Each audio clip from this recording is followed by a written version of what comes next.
حصاد الرصاص أتاه فما من مغيث ولا من عزاء أبي يا رحيم كشربة ماء طعنت فطوبى ولا من شقاء. چاند کی گردش سے اور اس کی منازل سے حضرت انسان کو کچھ سمجھایا جا رہا ہے کہ جب تو پیدا ہوا تھا تو چاند کی طرح سارا زمانہ تیرا منہ دیکھنے آیا تھا.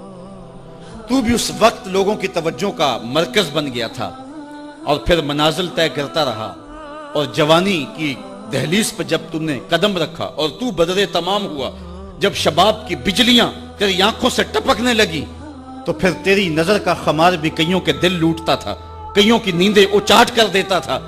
جس طرح چاند جب جوبن پہ ہو تو چکور کا دل لرزتا ہے اور سمندر میں جوار بھاٹا پیدا ہو جاتا ہے، لہریں اٹھتی ہیں، طوفان پیدا ہوتے ہیں. تو جب بندہ بھی جوانی کی دہلیز پہ ہوتا ہے تو وہ بھی طوفان اٹھاتا ہے، دلوں میں جوار بھاٹے پیدا ہوتے ہیں. تو وہ لمحے بھی آئے کہ تو نے دلوں کی بستیاں اور دلوں کی دنیا پر ہلچل پیدا کر کے رکھ دی. تیرا شباب لوگوں کی زندگیوں کے اندر گھلتا رہا اور کتنوں کی نیندیں اچاٹ ہوتی رہیں. تیری زلف کے شکن کتنوں کا قرار لوٹ کے لے گئے. لیکن پھر وہ لمحہ بھی آیا، حتی آدھا کل ارجون القدیم.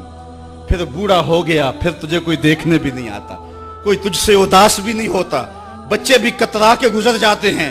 کہا انسان ذرا چاند کی منزلوں کو دیکھ، یہی چاند کتنا پیارا تھا اور آج اسی چاند کو کوئی دیکھتا بھی نہیں ہے.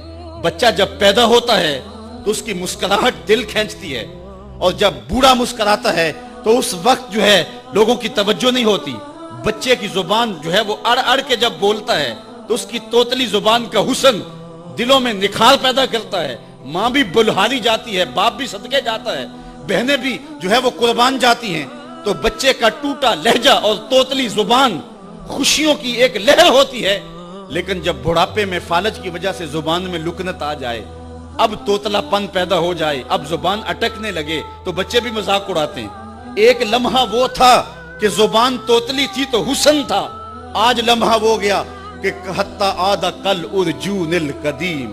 کھجور کی ٹہنی سے جب پھل توڑ لیا جائے، اب اس ٹہنی کو کون پوچھتا ہے؟ جب تک پھل آیا نہیں تھا وہ ٹہنی اچھی لگتی تھی، مالی سنبھال کے رکھتا تھا، جڑوں کو بھی پانی دیتا تھا اور خیال کرتا تھا کہ کوئی ایسا نقصان نہ ہو کہ یہ پودا جو ہے وہ مرجھا جائے. پھر جوبن پہ آیا اور جب کھجوریں لگیں تو اس نے پھر رسیاں بھی باندھی اور کھجوروں کو سنبھالنے کے لیے سب کچھ کیا. پھر جس دن اس نے اس ڈال سے پھل کاٹ لیا، اب وہ کھجور اجڑ گئی، اب اس کی وہ ٹہنی بے توقیر ہو گئی. انسان کی زندگی کا جب شباب لٹ جاتا ہے اور بڑھاپے میں جب وہ کسی قابل نہیں رہ جاتا تو پھر اس کی بھی یہ مثال ہے، حتی آدھا کل ارجون القدیم، جیسے کھجور کی پرانی ڈال ہو. بني حصاد الرصاص أتاه فما من مغيث ولا من عزاء أبي يا رحيم كشربة ماء طعنت فطوبى ولا من شقاء.